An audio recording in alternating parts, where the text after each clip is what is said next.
mountain applies to the soil, vegetation, and trees on the mountain's surface. Compare PS 83. 14. Of Jehovah, the psalmist says, He touches the mountains, and they smoke. PS 104.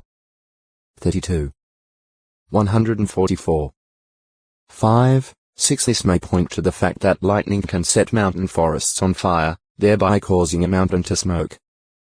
The effects of a severe storm appear to be described when the Bible speaks of mountains melting or flowing away. JG 5. 5. PS 97. 5. Heavy rains produce streams and raging torrents that wash the soil away, as if melting it. Similarly, the expression of Jehovah's anger against the nations was foretold to result in such slaughter that the blood of the slain would melt the mountains, that is, wash the soil away. Islo textoi acute miritra longo, mountain 445 ringmen depicts him as being enveloped with light, more majestic than the mountains of prey. PS 76. For the mountains of prey may represent aggressive kingdoms. Compare Na2. 11-13. Regarding Jehovah, David said, You have made my mountain to stand in strength, probably meaning that Jehovah had exalted David's kingdom and firmly established it. PS 30. 7. Compare 2 5. 12. The fact that mountains may represent kingdoms aids one in understanding the significance of what is described at Revelation 8. 8 is something like a great mountain burning with fire. Its resemblance to a burning mountain would suggest that it is associated with a form of rulership having a destructive nature like fire. The prophecy of Daniel indicated that God's kingdom, after crushing the other kingdoms, would become a large mountain and fill the whole earth. Da2. 34, 35, 44, 45. This meant that it would extend its blessed rule over the entire earth. Wrote the psalmist. Let the mountains carry peace to the people, also the hills, through righteousness. PS 72. 3. In harmony with this psalm, the blessings that are spoken of in connection with God's mountain, such as Jehovah's banquet for all the peoples, would be experienced on earth.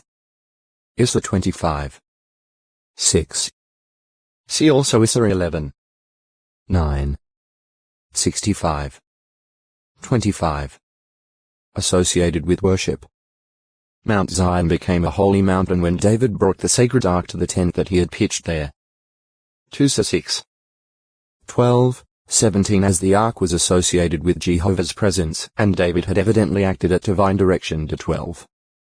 5. This meant that Jehovah had chosen Mount Zion as his place of dwelling. With reference to this choosing, David wrote, The mountainous region of Bashan is a mountain of God, that is, created by God. The mountainous region of Bashan is a mountain of peaks. Why do you, O you mountains of peaks, keep watching enviously the mountain that God has desired for himself to dwell in? Even Jehovah himself will reside there forever. Jehovah himself has come from Sinai, where he first revealed his presence to the entire nation of Israel, into the holy place. PS 68. 15-17. The mountainous region of Bashan may be identified with Mount Hor and Jebel Idrus, and this mountain range may be meant by the words the mountain of God and the mountain of peaks.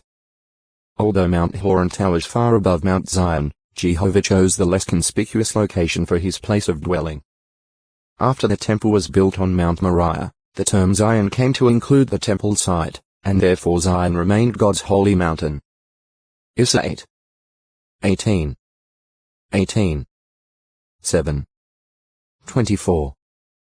23. Joe 3. 17. Since Jehovah's temple was located at Jerusalem, the city itself was also called his holy mountain. Isra 66. 20. Da 9. 16. 20. It may be with reference to facing the mountains of Jerusalem when praying that the psalmist said, I shall raise my eyes to the mountains. From where will my help come? My help is from Jehovah. PS 121. 1, 2. Compare PS 3. 4. 1 Chi 8. 30, 44, 45. Da 6. 10. The prophecy of Isaiah 2. 2, 3 and of Micah 4. 1, 2 pointed to the time when the mountain of the house of Jehovah would become firmly established above the top of the mountains and be lifted up above the hills, with people of many nations streaming to it. The fact that the mountain of the house of Jehovah was to be above mountains and hills would point to the exalted position of true worship, for mountains and hills in ancient times served as sites for idolatrous worship and for sanctuaries of false gods. The 12. 2. J 3. 6. As 18. 6, 11, 15. Ho 4. 13. In a typical fulfillment, between 29 and 70 CE during the final part of the days of the Jewish system of things, Jehovah's worship was exalted above the lofty elevation that pagan nations gave to their false gods. The King, Jesus Christ, made a breakthrough in elevating the true worship, and he was followed, first by a remnant of the nation of Israel and then by a textually acute myriad